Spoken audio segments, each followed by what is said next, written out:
I'm showing you a new assignment. I'm showing you a calling out of nowhere, a new dream, something I wasn't expecting that was happening.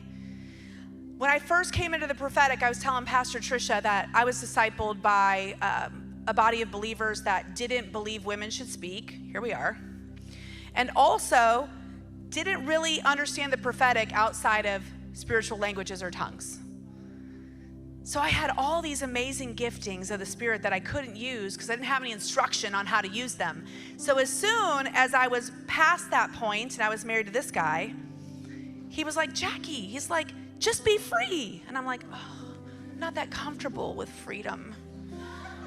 Jackie, get the victory. Really? I don't know, victory, maybe. So I started baby stepping into the forbidden areas of how I was discipled, like forbidden areas like, okay, maybe I'll do this, maybe I'll do that. But pretty soon, we went down to a prophetic school. God said, go to prophetic school in Florida.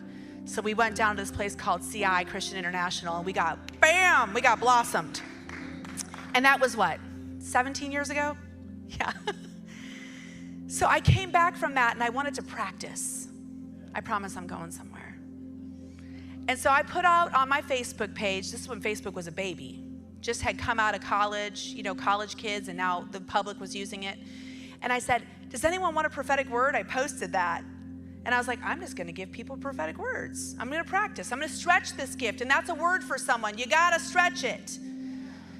You wanna grow it, you gotta stretch it. You gotta use it, you have to.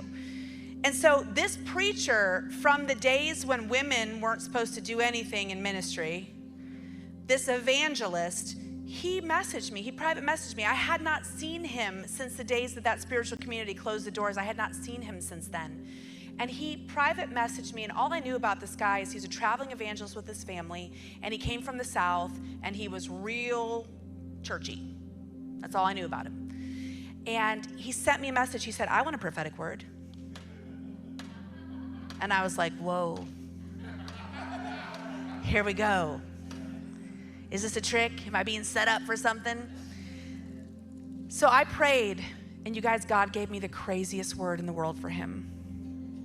To the point where I was like, there's no way that I can say this. It can't possibly be true. Like I was like, okay, I'm not good at this. That's basically what I thought.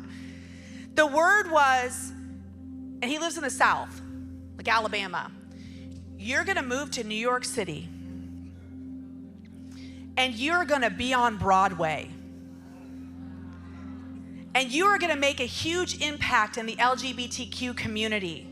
And you're gonna do a reprisal of this LGBTQ plus play from the olden days called La Cage aux Folles. I was like, oh my, what? Well, listen, you know God's talking to you when he's talking to you about stuff that you don't know. You're like, okay, this must be God.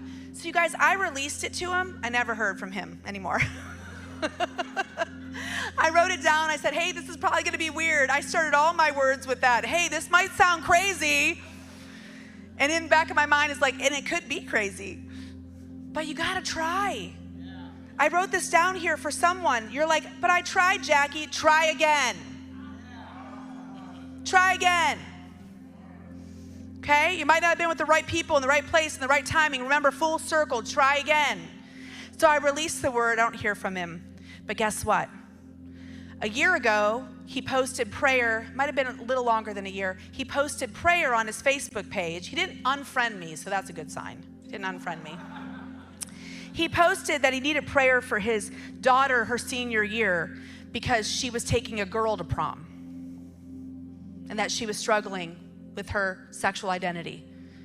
Pray for my daughter, pray for our family, pray that we navigate this with love, kind of thing. I'm like, oh, that's interesting. All right. A little while later, that same daughter was leaving to go to New York to go to NYU. I'm like, oh, that's interesting, Lord. A little while later, his whole family was moving to New York City to follow her. A little while later, he was posting on how he had just gotten a part in a Broadway play. Woo! What? And I remember him when he would come through to preach. They were like the traveling in a fifth wheel family evangelizing. And I remember thinking, man, that guy's so funny. that guy is so talented. He's so entertaining. And so he posted that he had a part in a Broadway play, and then another part, and then another part. And now they're gathering creative community in New York City. What's gonna happen, y'all? We know. What? Come on. A lot of you have not had traditional preparation for the assignments that are coming right now. You ever seen that movie Karate Kid? Wax on, wax off? Made no sense. The stuff that God has you doing literally makes no sense to where he's taking you. Can you be open to that? Traveling in a fifth wheel, now you're on Broadway? That doesn't go together. That doesn't go together at all. There's new dreams, there's new assignments, but it's not just prep time, because let me tell you something. I told you, promises, processes. It's always gonna be prep time. And some of you are stuck in preparation time. Because nothing's happening, you just go to the next preparation, to the next ministry school, to the next course, to the next class, and you're never taking action on the things that you've already learned. Raise your hand if that's for you. Come on. You know it's true. You're waiting for someone to roll out the red carpet for you to use this new information, and that's never gonna happen. It's not. It isn't. You have this. God says that our gifts make room for us, right? They bring us before kings. That's a kingdom word. That's a kingdom word. So maybe you're trying to use this new information in the wrong place.